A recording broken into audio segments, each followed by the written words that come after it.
We'll guide you through how to determine if Netlify is free. If you find this helpful, consider subscribing and liking the video.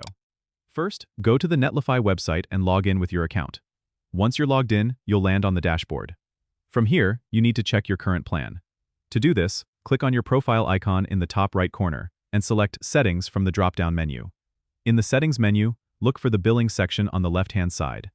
Click on it, and you'll see an overview of your current plan.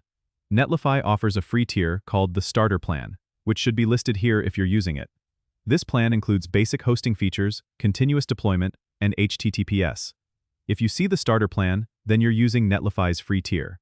If you have another plan listed, such as a Pro or Business plan, then you are on a paid plan.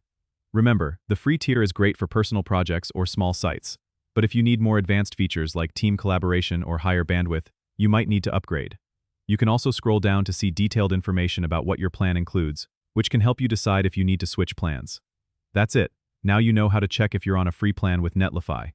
Don't forget to subscribe and comment if this helped you out.